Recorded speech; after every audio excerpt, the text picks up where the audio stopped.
I don't think I'm ever going to smoke crack. Yeah, no, me too. Welcome back, citizens of De Niro Nation, to Our Hero De Niro, the only podcast that's watching and recapping Robert De Niro's entire filmography in random order. I'm Mike, and with me, as always, is my co-host, Mike. As always. And today we're discussing the 1969 drama film Sam's Song, directed by Jordan Leondopoulos and starring a young Robert De Niro. Mike, did you have any familiarity with this movie before I rolled it for the pod? No. Same. The only interesting little factoid or tidbit about this film, it's a real early career curio in De Niro's filmography, but apparently it was edited a decade later in 1979 into a completely different film called The Swap, also known as Line of Fire. So apparently Jordan Leondopoulos, I think is best known as the editor of the original Exorcist. And this is his only directorial credit. So he did this early career film with Robert De Niro, almost like an experimental indie drama. And a decade later, from what I understand, he took about 3 minutes of De Niro footage from this film and folded it into some sort of crime drama about a man investigating the death of his brother. So The Swap is available on streaming platforms. We talked about this a little bit before we started recording, but about whether or not we should have watched The Swap in addition to Sam's Song. And I ultimately decided not to because I read that De Niro was basically featured in 3 minutes of the damn thing. So I chose to skip it. I think that's correct. I mean, I also chose to skip it, so. Yeah, listen, we're going to talk all about Sam's Song, but it did not inspire watching a second film based off of the original, if you will. So that being said, should we get right into it? Let's do it, baby. Yeah, I think that this has the potential to be one of, if not our shortest episode ever. There's not a lot of meat on this bone.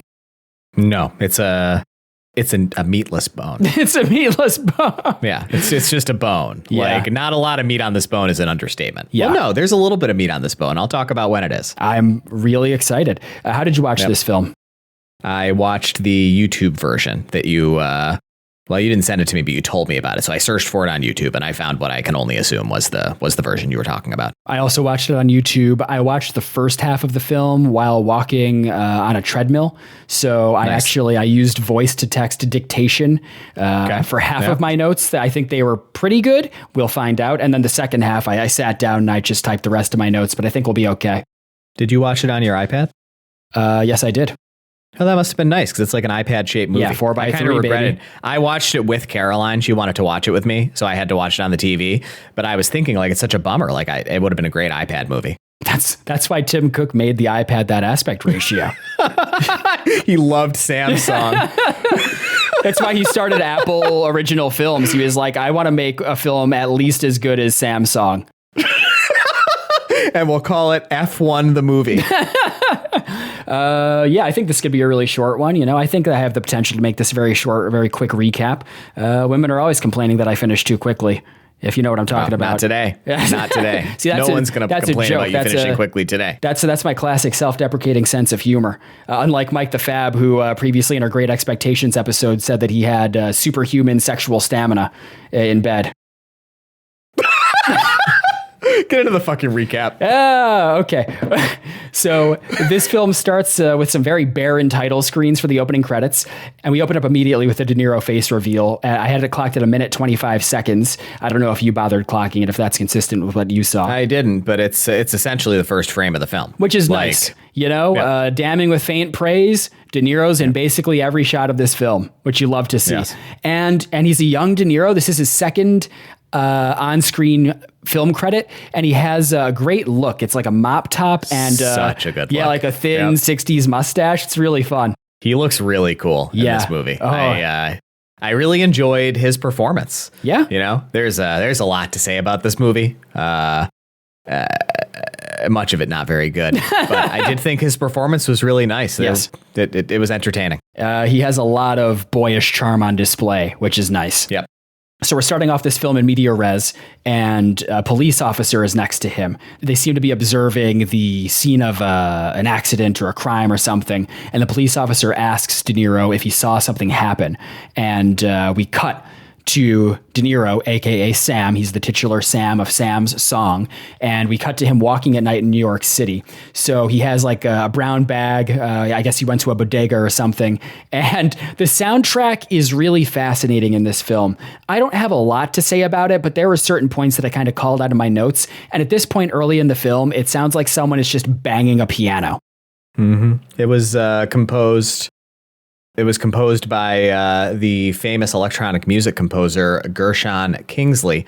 Was it who is really? most notable? Yeah, who is most notable for composing Popcorn, which you can put a little sting from in here because people might not know the song by title, but every person on earth has heard the song.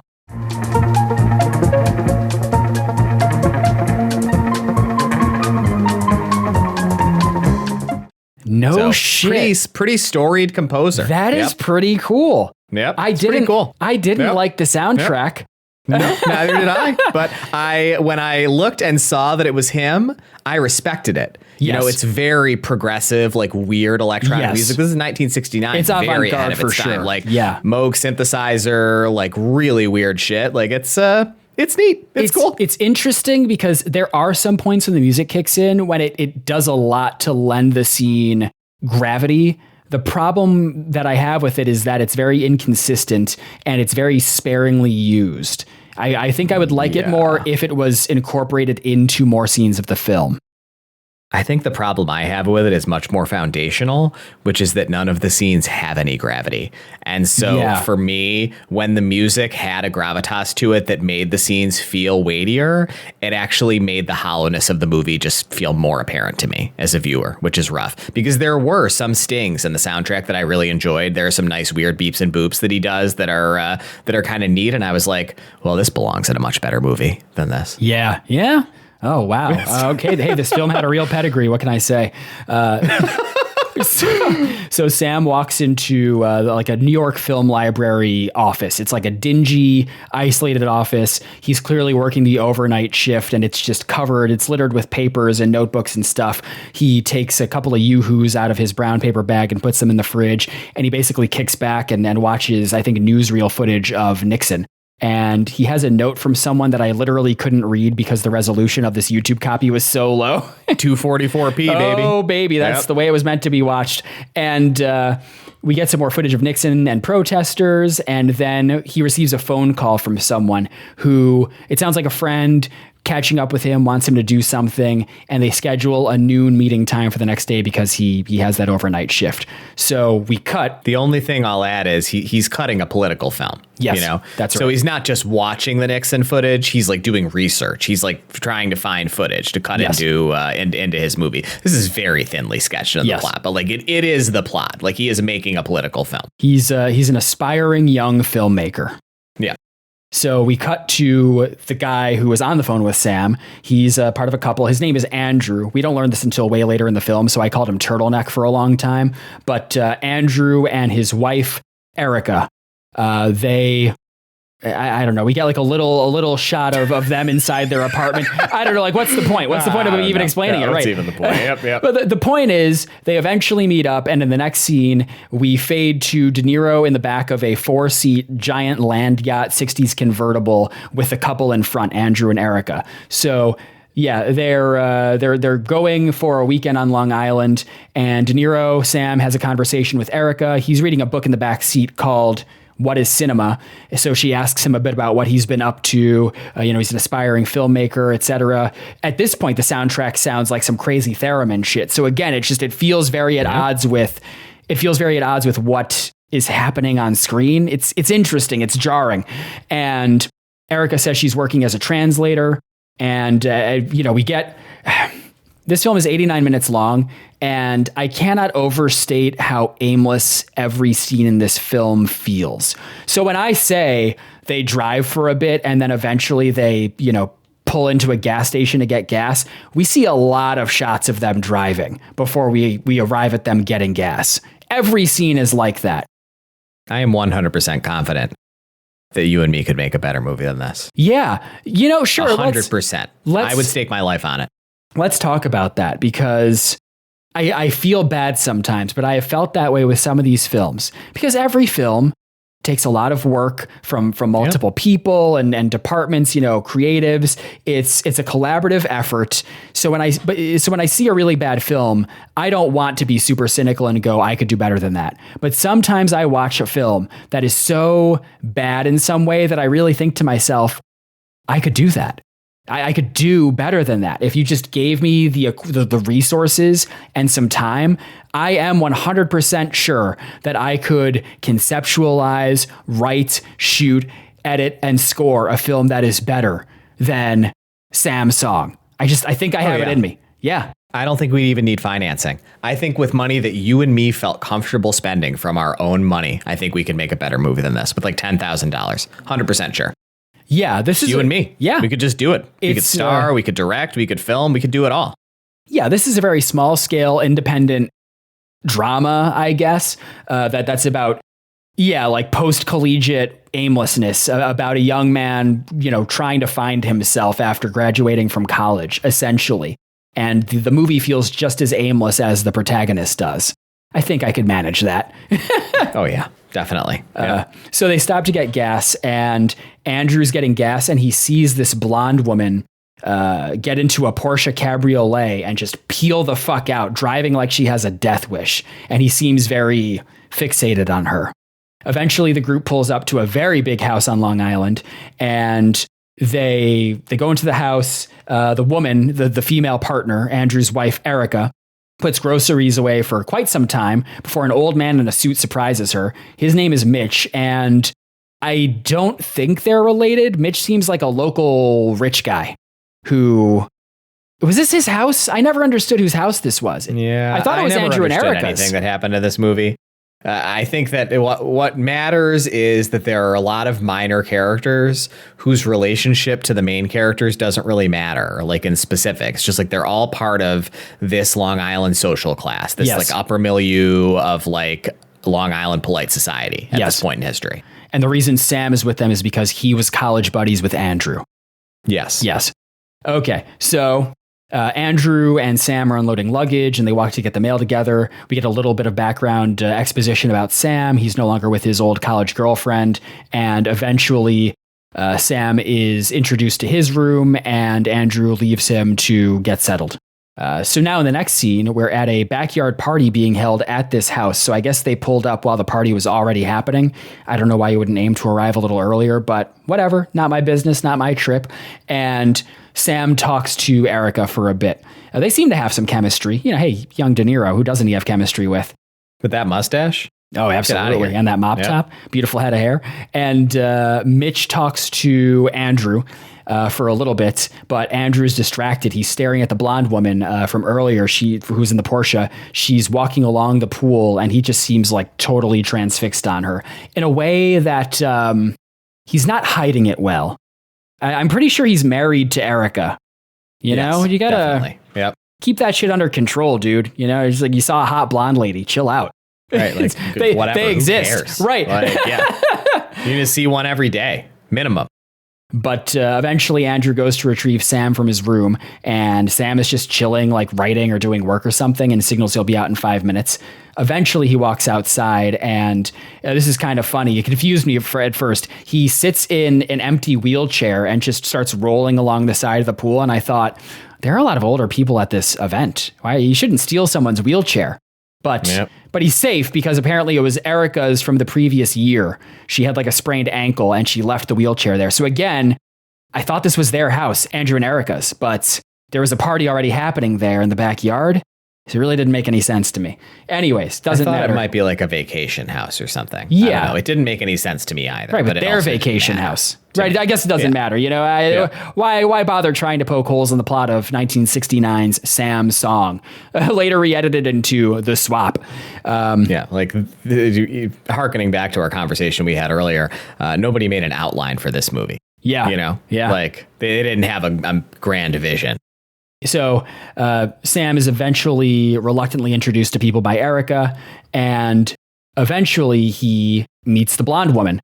She happens to walk past him. So they have a little meet cute. He jokes around about having a war wound, which is why he's in the wheelchair, and he asks her to go for a walk together. So they basically leave the backyard and walk into the distance into some wooded trail. Quite picturesque, honestly. I would enjoy going for a walk there, although I think it's probably on private property, so I probably couldn't do a little Samsung walking tour. And we learned that the blonde woman's name is Carol, and Sam and Carol eventually walk back to the party. They sit against a tree and they just kind of watch the party happen. He makes a move on her and kisses her neck. Pretty aggressive maneuver at the first meeting, but she seems okay with it. Again, young Robert De Niro. Eventually we get a fade to a new scene of Sam and Carol, I don't know, on their first date, essentially. This is during the events of the party, I think.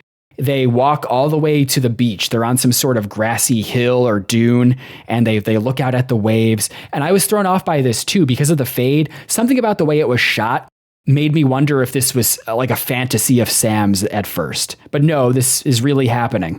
That's an interesting hypothesis. I didn't think of that, but it kind of would make sense, actually, I think. I guess, but I just based on the rest of the movie, this all seems to actually be happening. So they're having their manic pixie dream girl first date or whatever, running along the beach through the water. There's this extended sequence. It's unbelievably long, where we get like a shot of De Niro pretending to shoot a gun with his finger, and then we cut to a shot of De Niro pretending to be shot and then falling to the ground very dramatically. And this happens for like 2 minutes probably. It's exceptionally long and boring, and I don't understand what. No, I really liked that. You part. Liked it? That's the meat. That's the only part of the movie I liked. Watching De Niro do the physical acting, but like, I agree, it's so long that it's nonsense within the context of a feature film. But if that was a 2-minute YouTube video, you'd be excited that it was 2 minutes long. I think it was a really nice length as like a little just silly interlude vignette of him doing funny pantomiming. Yeah. Yep. I found it really entertaining. It was the high point of the film for me. Sure. I'm not saying it's not the high point of the film. I'm just wondering. It's indisputably the high point of the film. I'm just wondering why it was in the. I'm just wondering why Jordan Leondopoulos was like, we gotta have a 2-minute long montage of De Niro pretending to shoot himself on the beach. Yeah, it's tough to say. Yeah. Is he still alive, do you think? Probably not, right? He might be. I don't know. He was young. Yeah, editor. He could be. Yeah. Right? If he was born in like 50, if he was young, people from then are still alive. I mean, Jordan, if you're listening, please write in to ourherodeniro@gmail.com and let us know what you were thinking when you made this movie. At one point during this beach date, Carol asks Sam for his horoscope sign. He was born on April 19th, but he didn't know his sign. So I double checked because I really don't know any of the signs besides my own. But I thought this could be a nice little opportunity to do some horoscope talk. Sure. So she says it in the movie. He's an heiress. She says it. Yes. You say heiress? I say Aries. It's interesting. Yeah. You can say it both ways. I think she says heiress in the movie. It was the 60s, man. It was the swinging 60s. It was different back then. People used to say all sorts of things like heiress and free love.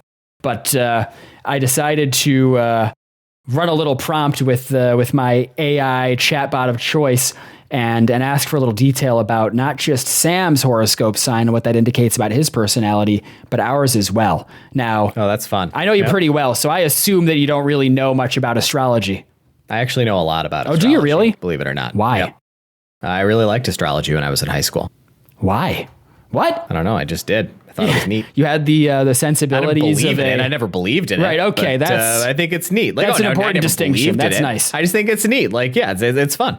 So I know a lot about astrology, especially about the Scorpio sign, which is what my sign is. That's great. Well, I'm excited to hear whether or not you think what this output says, agrees with what your understanding of Scorpios. Well, let's start with Sam. He's an Aries or Eris, as some people like to say. So, according to this output, common Aries traits include bold, impulsive, action-oriented, independent and self-starting, restless, easily bored, competitive and sometimes self-centered, and passionate, but not always reflective. You think that fits Sam? I have to say, I think it does. I do. Yeah. I think it's pretty good. Quite strongly, honestly. Yeah. Yep. So great. Nailed it with Sam. Let's move over to Mike the Fab. A Scorpio, common Scorpio traits, according to this at least. Intense and emotionally deep, loyal but guarded, perceptive, sometimes suspicious, drawn to darker or psychologically complex material, and can be magnetic but controlled. How do you feel about that? I think it's pretty accurate. Yeah. Don't you? I think it's pretty accurate. I've always identified with the Scorpio. Yeah, traits. I don't know shit about Scorpio traits. So yeah, that was why I got into astrology when I was in high school, because it felt true to me, right? Yeah. When I read about it. Okay, yeah, that's great. Hey, 2 for 2. Yep. Batting 1,000. Well, now let's move over to me. I'm a Virgo, and I think I'll get a kick out of these common Virgo traits and whether or not they apply to me. So they are analytical and detail oriented. Critical in a precise way, observant of structure and execution, values competence and intentionality, and can be perfectionistic. Isn't that fun? Doesn't it really? Listen, fun. I don't believe in astrology at all, but it really is odd how frequently for me the traits match. It's a little strange. I know there is certainly a dimension of it that is confirmation bias, right? The traits are vague enough and usually either positive or negative in a way that has a silver lining. So you want to identify with them, or you want to identify people you like with them, or there's enough negative that you can identify people you don't like with the negative traits. Yeah. But it does match a little bit too neatly, doesn't it? It's suspicious. It's kind of remarkable how perfectly it fits. I mean, everyone who knows me personally, who's listening to this episode of the pod, is going, "Holy shit, that is him." It's striking.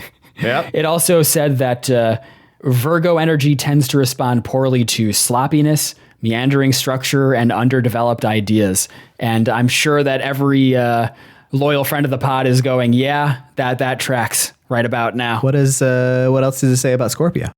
Oh, it didn't say. It said, it just said on the pod that could translate to read subtext, likes tension, zero patience for surface level nonsense, and probably would find Sam emotionally undercooked. Yeah, I honestly think that fits. I think you are Mr. the subtext king of the podcast, really. I am. So give yourself a pat on the back. Yeah. When I was a kid, I had a book. I had an astrology book. I had a lot of astrology books when I was a kid. But I had a book that had a full 2-page spread about every single day of the year. So it was really specific within the sign for where specifically on the calendar you were born. And they were really strikingly accurate for the people that I knew. Listen, like I said, I don't believe in it, but it's a little interesting, isn't it? It's a little interesting. It's a little interesting. Yep. I just have a hard time believing that there are only 12 personality types, you know? Well, no, there's 365 personality types, and there's actually more than that. Well, I know you have your moon rising and your sun waning and all that bullshit. Right, there's the days of the year, the time but of then day there's you were also born, and there's whatever. also what's going on celestially in the year in which you were born. There's a lot more than that. It's obviously not true, but I think that the direction of dismissiveness of people who are into astrology is generally, to your point about what it had to say about my proclivities as a person, a little undercooked. I think that there's a lot to criticize about astrology, but statements like there's only 12 personality types, I think really miss some of the nuance that is there, and it kind of discredits the dismissiveness, honestly. There's a lot of detail to engage with there. I think astrology is as fine a hobby as any other hobby, and if you get enjoyment out of it, I think that's totally fine. But I think I have an aversion to it because so many women in our modern era seem to sincerely believe in it, and it's frustrating. Get a fucking grip. Are you kidding me? Get a fucking grip. It's odd. Yeah. I just, I'm just a hardcore materialist, right? As I know that you are too. I simply do not believe in anything immaterial. Yeah. So even though whenever I hear things about astrology, it makes me think, well, what's going on there? I just know that it can't be true because there's no physical explanation for it. Yeah. So there you go. Yep. And that was our first and probably only ever astrology talk. I think we should make it a recurring segment. Yeah. Hey, maybe we could do... I think it'd be kind of fun anytime we learn a character's birthday in a movie for the rest of the podcast to do a quick little astrology chat. Something to keep in mind. That's a funny idea. Listen, if you remember it, we can do it. Yep. Okay? Yeah, I will. There have been so many instances when I re-listen to old episodes of the podcast where you make some sort of bullshit cultural reference and go, oh, well, we'll link to that in the pod. And then you never remind me. And because I make the episode notes, we never do. It's just all of those lost to time. I guess I just assume that you'll do it because you edit the episode. Sometimes I do, but sometimes I do, but then other times I'm in editing mode, like I'm not. Yeah. Those are discrete. Like I do those things separately, that is funny. Yeah. Anyways, let's get back to. That was a good segment. Oh, so I had a great time. I think it's going to be about as long as the rest of the episode. Oh, so. Yeah. So Carol tells Sam that she's a high school teacher, to which I question how can she afford a Porsche 911 Cabriolet, but probably rich parents, right? She's on Long Island, whatever the fuck the parlance is. Eventually they're sitting on the beach and they spot an old person walking up to a windmill. So they decide to go check it out. They get up to the windmill and it's empty. It's deserted. I don't know who the fuck they saw, if this is like a fantasy, a shared, like a mirage or something, some shared psychosis, but they decide to break into the house that's at the base of the windmill. So all the furniture is covered with sheets, and we cut.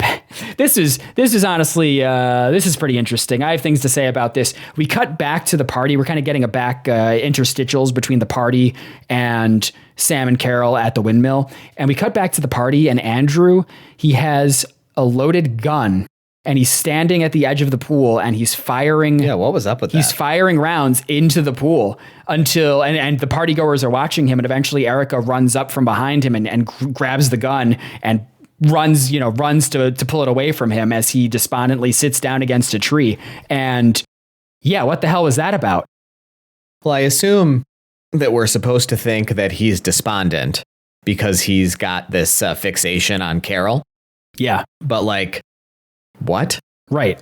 Is it about his fixation with Carol, or maybe what she represents to him, or his his what's the word I'm looking for? His dissatisfaction with his upper crust post-college graduate yuppie lifestyle, or what? Because I think if, we've attended a few parties in our time, and I feel like if someone pulled out a loaded gun and started firing at nothing, that would be fucking leave. Party over. The party would be over. You'd call the cops. You'd be screaming, running away. Right. It would dominate the discourse. I don't even want to see a gun. Right. In my life. Let alone at a party discharged. Right. I feel like it would be kind of a buzzkill at the party, even if there just was a loaded gun there without it going off. I feel like that would kind of take you out of the vibe. It's kind of a little freaky. It's all anyone would talk about for the rest of the weekend. And later on, Andrew and Erica get dinner with a few other couples. And wouldn't they be asking, hey, Andrew. Hey, what was up with the gun? Yeah, you okay, man? It's 1969. We institutionalize people. Yep. A lot of people in this film should be institutionalized. Oh, absolutely. Do you think Jordan Leondopoulos should be institutionalized? No, probably not. I bet she's a really nice guy. It seems he edited The Exorcist. That's an all-timer. Yeah. I do prefer The Exorcist 3, though, as I've said before on the podcast. Anyways, we go back to the windmill, and they're, Sam and Carol, they're kind of goofing around. Sam throws on some goofy looking clothing that he found, and Carol invites him upstairs into the bedrooms. This is a real 0 to 100 kind of situation, fucking on the first date.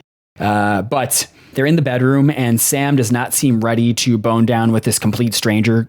So he sees a note on the nightstand. He grabs it and refuses to read it to Carol. And we cut to later on, Andrew and Erica are getting dressed.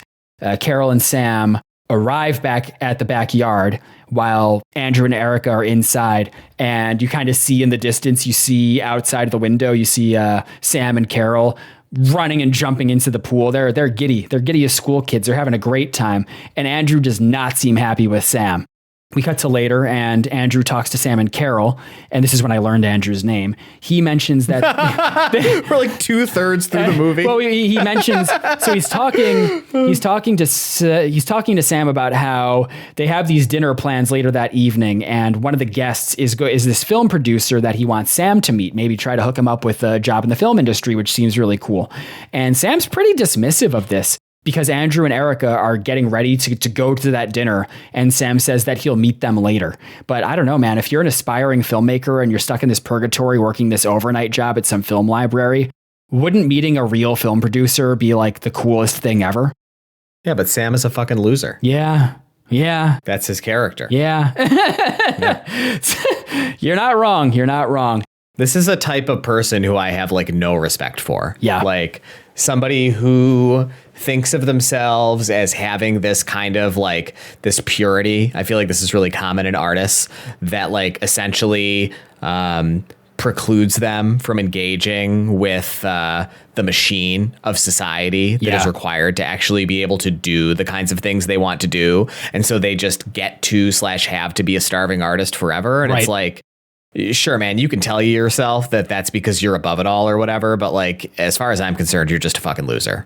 If you don't get any opportunities, that's one thing. But if you like refuse to engage with the opportunities that you get because it's unsavory to you in some way or something, then like, I don't know, I guess you weren't made to make things. I completely agree. I think for a certain type of person, especially a creative type, it's much easier. You know, it's that phrase, potential is wasted energy.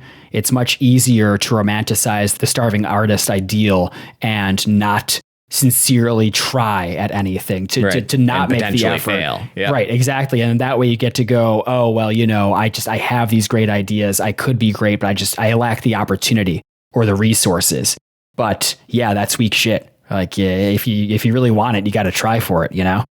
Yeah. It's also like, you know, I have such a generally dim view of like these kinds of people who like look down on, high society people as like being fake or whatever. It's like, I don't know. I think that's really an oversimplification of the dichotomy. Yeah. Like there are ways that you have to behave in order to get to be a part of certain parts of the world, and like being willing to repress parts of yourself or contour parts of your personality to that world to get to be a part of it is like, that doesn't make you weak or bad, you know? But like, I feel like this is a very common viewpoint that people have about these sorts of like yuppies. It's like, I'm not trying to like absolve them of like any wrongdoing or moral failings or whatever, but like that is a very oversimplified, like, dialectical view, I guess. Yeah, I agree. At this point in the film, Carol mentions that she's staying with friends, which again, I don't really understand how she could afford the Porsche if her family doesn't live there, but whatever. She's going to spend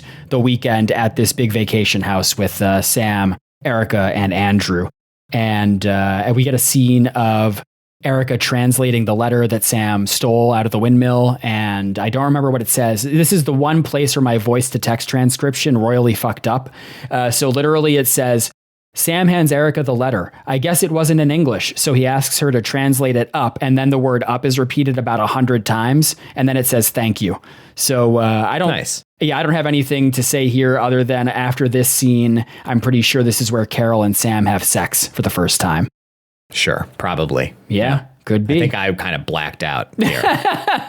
Only 89 minutes long, and yet it felt this was a really so much longer. It feels twice as long. Yes. This is the sleepiest movie we've watched for the podcast. Like this really, I did not fall asleep during this movie, but I wanted to. Yeah, like, it has that. It's very soporific. Yes, if you're trying to throw a movie on, like while you're in bed, you don't want anything too stimulating. You throw you're not gonna make it. You throw on Sam's song. Yeah, you're gonna have to watch it in 10 parts. So later in the evening, Sam and Carol arrive at the restaurant, and they're introduced to everyone else. People are dancing. It's a pretty lively scene, and Andrew asks Carol to get up and dance. When he does this, Erica looks at them sadly. And I felt bad for Erica here. And I just thought, poor Andrew, he's really displaced. He's a man out of time, because nowadays he could just push Erica into initiating an ethical non-monogamous relationship. He'd be like, oh, it's so cool, baby. Like that way I won't have to cheat on you. You know, it's like totally sick. We can just date whoever we want. You know, like I'm totally weirdly fixated on this one particular person, but if we do E&M, for you, it could be anybody. Exactly, yeah, right. Yeah. It's actually totally ethical and sick if like I just bone this lady that I'm really weirdly into. It's totally ethical and sick is such a funny way to justify that. Just what a like mix of tones. It's ethical and it's totally gnarly, dude. Did I send you that clickhole thing about Austin Powers being a neurodivergent spy? Yeah, it's a really good clickhole article. Sam does meet the producer in this scene, and they have a conversation that I feel like is probably thematically important, but I didn't bother taking notes on because I was pretty bored. I do remember at some point, Sam tells the producer that he has ideas, and the producer is very dismissive and says, "So what? I have ideas," or something to that effect. And I completely agree with the producer here. Good point. Yeah. Yep. Great point. It really is very illustrative of the type of person that Sam is. That night after dinner, Erica's making coffee for Sam. Everyone's kind of hanging out in the kitchen. Carol goes to bed. And again, the music here, it sounds like some weird Tron shit. It's like really intense, non-percussive electronica. It's so jarring. It doesn't fit this aimless, lackadaisical, European-inspired sensibility to the rest of the film. It's so bizarre. Andrew goes up to bed following Carol, and he sees that Carol has fallen asleep in the master bed where, him and Erica are supposed to sleep. So he comes back down and tells Erica this, and Erica's pissed about this and wants them to wake her up and get her out of the bedroom. But Andrew's really oddly cool with it and convinces Erica that he and her should just sleep downstairs instead in one of the other bedrooms.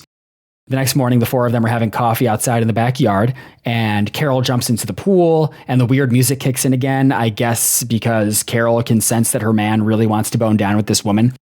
At some later point in the day, Carol's talking to Sam in the kitchen, and Mitch just happens to pop in. So again, I don't know the nature of this house, but Mitch is super rich, and he invites all of them onto his boat for lunch, just like cruising around the ocean, I guess, and having lunch and drinks. So Mitch walks outside and he sees that Andrew and Carol are swimming together in the pool.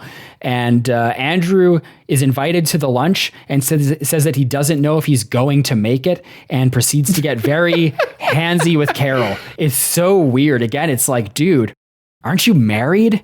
Like, you got to not be grabbing this random chick who's just here for a weekend. You're going to go home with your wife. With your wife. You're going to have to live with your wife after this.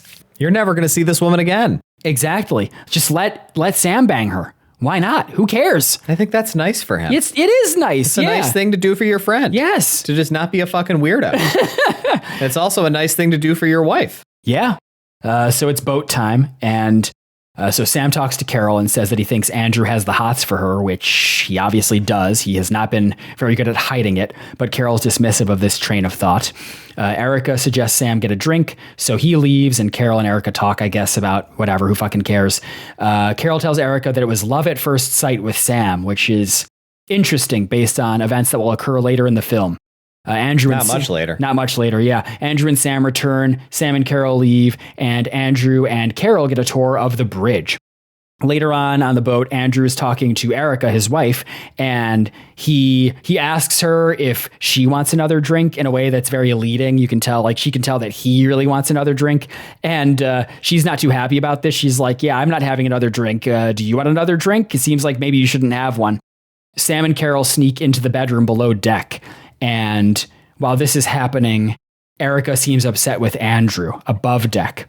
Sam and Carol, we cut to them in bed post-coitus. They apparently fucked in Mitch's bed, and Erica knocks on the door for Sam. So Sam gets up out of bed, he gets dressed, and he goes to answer the door, and he kind of looks at Carol in bed, and he's like, you gonna get up, get dressed? And she refuses to for some reason. I guess she wants to proudly wave her freak flag of having sex on this crowded boat lunch that they were very kindly invited to by this rich guy, Mitch. I think that's really disrespectful. Yeah, with like 19-year-old Robert De Niro, though, she's probably proud. That's a good point. Honestly, it's on Mitch for not making all of the guests put on chastity cages when they boarded the boat. They're like, hold on, you look like a young Robert De Niro, and I feel like you might get promiscuous. To shave off the mustache. He should have said, it's like he should have just been carrying around one of those Bic razors and just been like, you're not coming in unless I shave this thing right off. You look way too hot. He either needs to shave Robert De Niro's mustache or pull Robert De Niro's pants down and lock his cock in chastity. Or I guess he could just lock the fucking door to his bedroom, I guess would also work.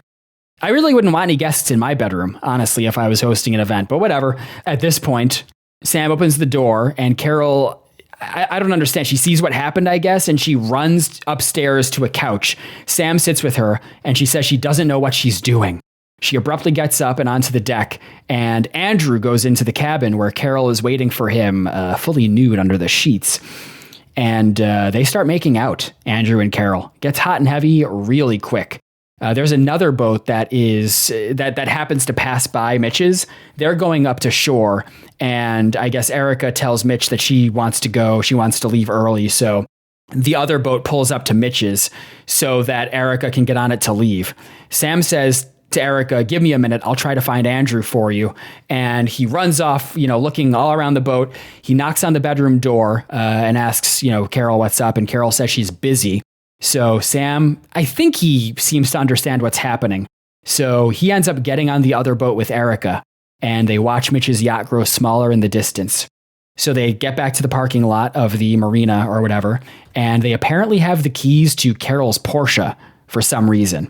Sam's about to get into the driver's seat to drive them home, or back to the vacation house, presumably, and Erica asks actually if she can drive instead. So Sam says sure. So she takes the keys, gets in the driver's seat, and she peels out of the parking lot before Sam can even get into the car.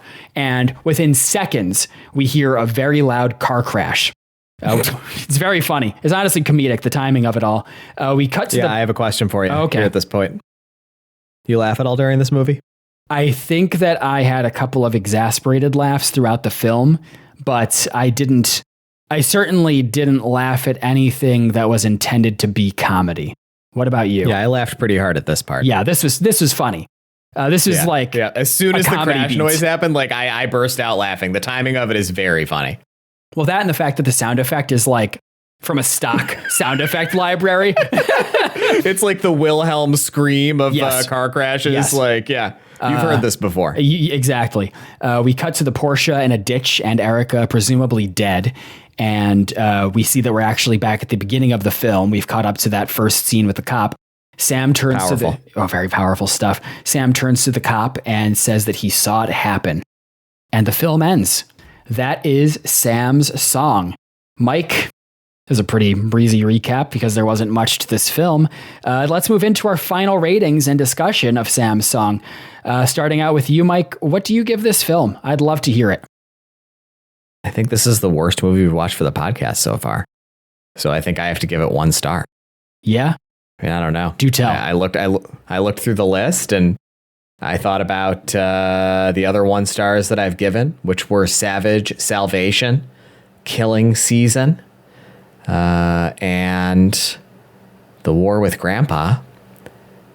I don't think it's any better than those films. Mm-hmm. So, I mean, this is, it's horrible. The only thing about it that's good at all is getting to look at Robert De Niro's cute mustache and the fun little vignette of him doing the gunfight pantomiming. I mean, this film is completely rudderless. Nothing happens. Every scene is overlong. The cinematography is bad. There are lots of scenes that abut each other that you can tell were filmed with completely different cameras. The quality of the image itself is wildly divergent between individual shots within a scene. And the music is weird, and a lot of the dialogue is really quiet and difficult to understand. And it's just so boring. It's the most bored I've ever been watching a film. And I don't think there's anything good about it. It honestly kind of makes me want to retroactively go back and give those other movies 1.5 stars. So this can be the only 1 star. I don't know. Yeah, I thought this was terrible. It's gotta be the worst thing we're going to watch for the podcast, right? I don't know. What do you think? I'm giving it 1 star. It was very difficult for me to land on a rating for this film. I was really torn between 1 and 1.5 stars. And I'll tell you why. I hand out 1-star ratings much less frequently than you do. So I was looking at my ratings. Why? It's because you are a Virgo. Oh, wow. Is it? And not a Scorpio. Okay.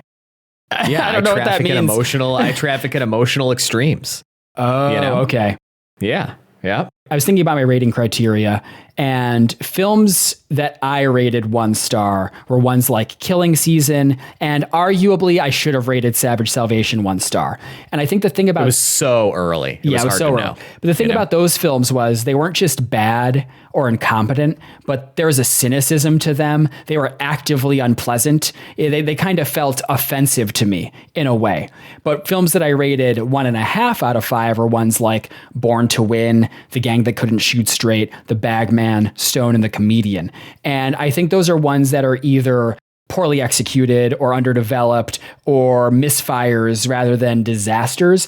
And the film that I compare Sam's song to the most in my head is The Gang That Couldn't Shoot Straight, that other early De Niro curio from 1971. I think this is worse than The Gang That Couldn't Shoot Straight. There's less happening. It's less interesting or entertaining. There's just less happening. To your point, this is such a boring, dramatically inert film. Nothing happens. It just meanders, and it feels like a real footnote in De Niro's filmography. So I'm stuck with this issue of is this the best of the 1 stars or the worst of the 1.5 stars? I think, God, this is really tough. I think I'm going to land on 1.5 out of 5. Wow. Because I don't think there was any malice here. It didn't offend me. It was just incredibly boring. Like when we do, I don't know. When we do our final kind of ratings of De Niro's filmography at the conclusion of this podcast, it's going to be below all of the other 1.5 star films that I mentioned. But I think it's above like a Killing Season or a Savage Salvation. I'm not trying to convince you. You do whatever you want to do here. But I think that this film is just as cynical as Savage Salvation and Killing Season is. Yes. And I find it's like pseudo intellectual, like milquetoast class politics, so stupid as to be offensive. Like that is also a very cynical take. Like Jordan Leondopoulos, he is looking down his nose at these characters. Sam is his avatar in the film. Like he's above it all. And I mean, listen, Jordan, not trying to dump on you here. Please write into our hero De Niro at gmail.com. We'd love to have you on the podcast. But like he made this really bad movie and then never made another movie. And so I think that you can kind of see the sort of the echo between like what we actually got from a creative output perspective and his represented moral compass in terms of like the depicted virtue and lack of virtue of the different characters in this film. And I think this film is also really cynical. And I find its politics just as irritating as I find like Killing Season and Savage Salvation's politics. But like, fuck, man, at least those movies were fun sometimes. Yeah. Like, that's what I mean when I say it kind of retroactively makes me want to give them a higher score because I enjoyed watching parts of Killing Season. I really liked the scenes of Travolta and De Niro in the cabin. There were some parts of it that were nice. I don't know. This was fucking joyless for me. That's honestly, you make a really good point that real life mirrors the film. Jordan Leondopoulos, he is a Sam type creative who he had an idea and he went about making a film about it in the laziest way possible. And this is the result. And it sucks. And it is so... I mean, listen, Citizens, this is a film for De Niro completionists only. There's nothing worthwhile about it other than seeing handsome young De Niro. There's nothing to it. Looks hot. You're right. Yep. The Gang That Couldn't Shoot Straight had some semblance of comedy and a plot and a real life lion. That was kind of neat. Right. The lion was probably so cool 50 years ago. We talked about it at the time, right? Like, what does this have? Right. That is of any worth artistically. Like even the lion alone is more valuable than anything in this film. I can't think of anything good that I can say about Sam's song. So maybe it is. Maybe it's like the best of the 1 stars. It's not as cynical as a geezer teaser like Killing Season or Savage Salvation, but there's just nothing to it. I think that's why I was drawn to the 1.5 rating, because it doesn't actively offend me because it's so boring. There's just nothing there. I mean, fuck it. I think you're right. I think we're going 1. I think it's in that strata of De Niro film. And I think you're right that we probably won't get as many as bad as this. We might not get any as bad as this. I think it's pretty unlikely. Because films usually have plots. Yeah, I'm just asking ChatGPT if Jordan Leondopoulos is still alive. It thinks he probably is. So, Jordan, if you're listening to this, please write into ourherodeniro@gmail.com. Like, defend yourself. Honestly, we'd love to hear from you. Poor guy's probably like 106 years old. I mean, we made a podcast episode about one of the 2 films he's ever made. That's true. He might actually That's a really good point. Yeah. If he listens to podcasts, somebody might tell him about it. On that note, Mike, do you have any film that you'd like to recommend instead of Sam's song? Yeah, I have a really exciting recommendation today. I hope so. The Spartan nature of this film, it's low budget, it's kind of artless aimlessness made me want to think of something that kind of had some sensorial and aesthetic overlap with that. And I really struggled because I don't watch a lot of films like this. But I think I picked something really good. I am going to recommend Christopher Nolan's 1998 directorial debut, Following. Oh, wow. But you ever seen this, Mike? You've no, seen this I have film, not. right? I have not seen Following. No, you should watch it. And now you will. So that's great. That's a really wonderful film.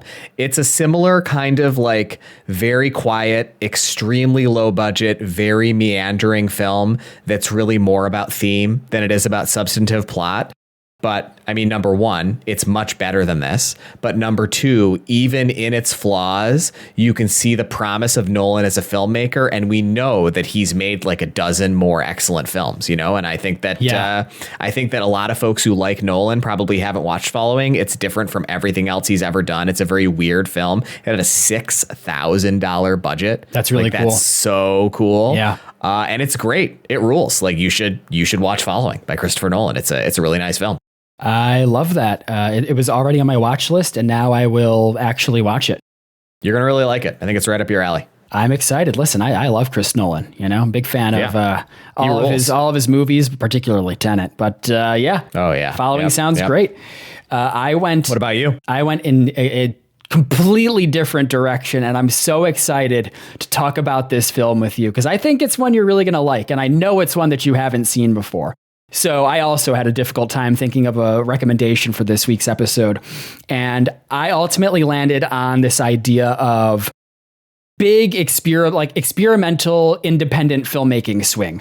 So I'm recommending the 2006 Richard Kelly film Southland Tales, which I just watched for the first time a few days ago. Yeah, you did, like the day before yesterday. And I'm so glad that I thought of this thematic connection to Sam's song, because I'm going to have a lot more fun talking about this film than I am whatever the fuck we just talked about for however long we talked about it.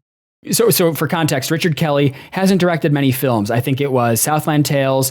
His first film was Donnie Darko, cult classic. And I think he did The Box in like 2015 or something with Cameron Diaz. So you're familiar with Donnie Darko. You saw it well before I did. And you like Donnie Darko, right? I like Donnie Darko. It's a good movie. Yeah. Yeah. I haven't seen it since I was a kid, so maybe it's not a good movie, but I remember it very fondly. I really liked it when I was a kid. I watched it for the first time in February of 2025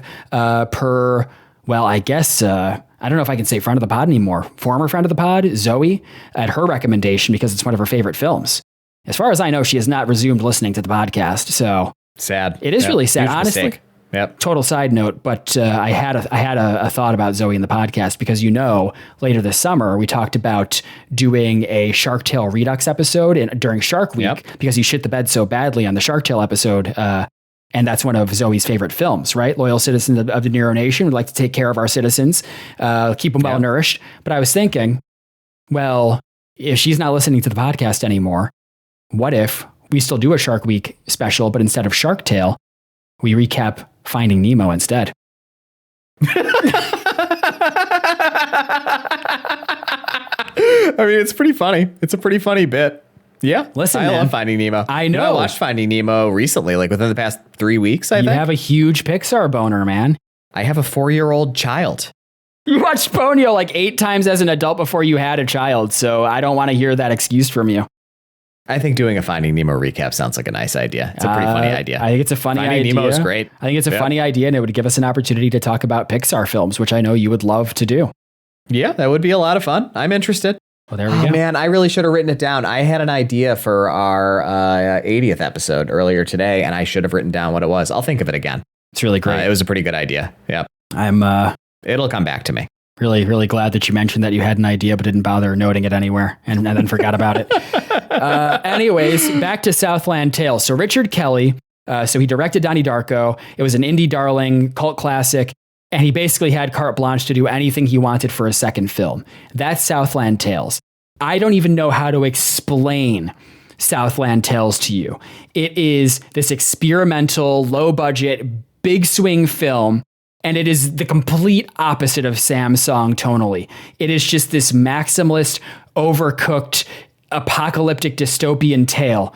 And it's just, I honestly kind of loved it. So this film originally debuted at the Cannes Film Festival in 2006, and it was like 2 hours and 45 minutes long, and it was loathed. It received a really negative reception. People really hated on it. So he was given a bit more budget to cut the film down and re-edit parts of it. So I watched the theatrical cut that's available on streaming, I believe. I think that's like 2.5 hours long, give or take, 2 hours, 20 minutes.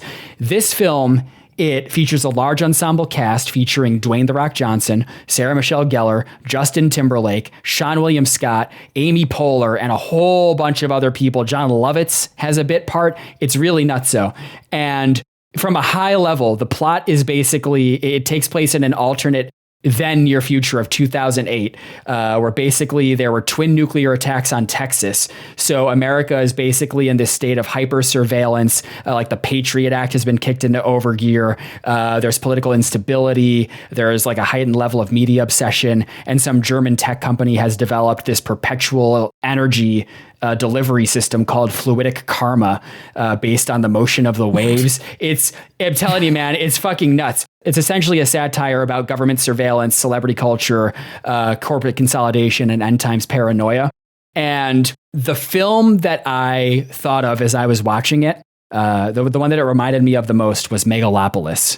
Oh, that's what I was thinking as I was even reading the Letterboxd page about it. I was like, this sounds like a proto Megalopolis. Yes, the parallels are there, the similarities are there. They're both very divisive, uneven, indulgent, and doing too much with too small a budget.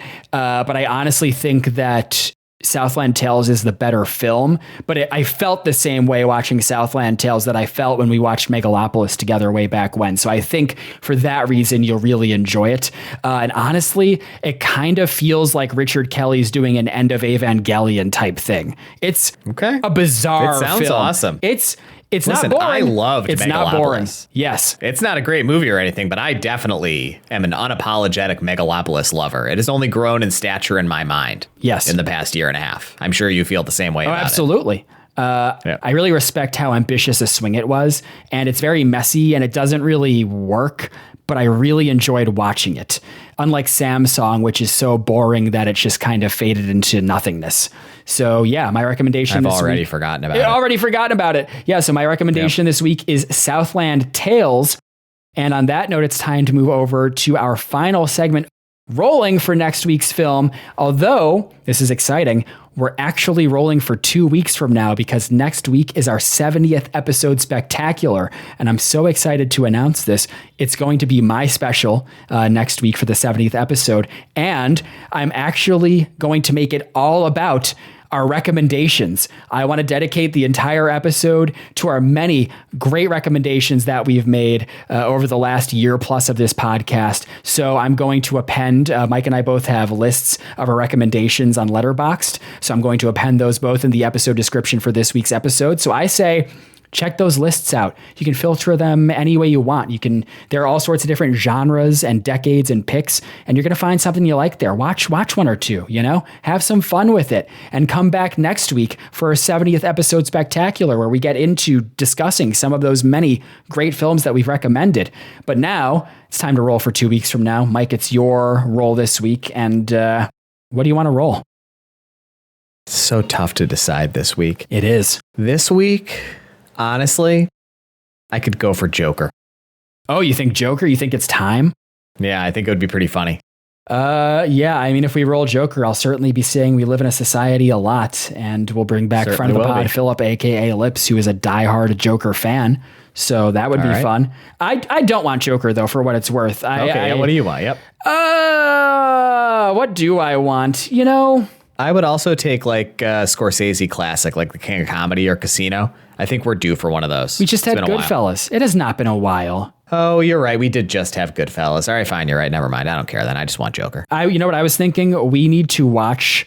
We're going to have to do it. We're going to have to watch the remaining 2 Meet the Parents films before the new one comes out in November. So I say, give us Meet the Fockers. Fair enough. Yeah. Yeah. And we are the most likely to roll that because there's 2 things we could roll that would make us watch it, right? Yeah, if we roll Little Fockers, we'll also do it. Yeah. So, yep. All right. I'm rolling now. I have rolled 29, which is... Oh my God. It's Analyze That, starring Robert De Niro. Sure. Wow. Friend of the pod, former guest of the pod, again, guest of the pod, Philip, aka Lips. Welcome back, baby. It's coming back. We are so excited to have you on again in 2 weeks. Wow. Okay. Yeah. Well, it's not Joker, but it is a Philip episode. We're getting another Philip episode. It feels like we just had Analyze This. It was pretty recently. It couldn't have been, more than maybe 11 or 12 episodes ago? It was pretty recently. Analyze This was episode 55, and we're on 69. Yeah, so 14 episodes ago. Not long ago at all. Wow. There you go. Okay. Well, on that bombshell, I guess it's time to wrap this episode up. I'd like to take this time to thank all the loyal citizens of the Nero Nation who listen week in and week out. You're our strongest soldiers. We have nothing but love for you. I'd also like to thank Caroline for our wonderful podcast artwork. Find Mike and I on Letterboxd. I'm Mike Back At You, and he's Mike the Fab. And find us on social media at allmylinks.com/OurHeroDeNiro. All of our platforms. Give them a follow. Give us some likes. We'd appreciate it. While you're at it, also rate us 5 stars in your podcast app of choice. We don't ask for much, so just, go ahead and do it already. Why don't you? That's all I ask for. Exactly. Honestly. Email us with literally anything on your mind at OurHeroDeNiro@gmail.com. And we'll see you next week with our 70th episode spectacular. Thanks, everybody. See ya.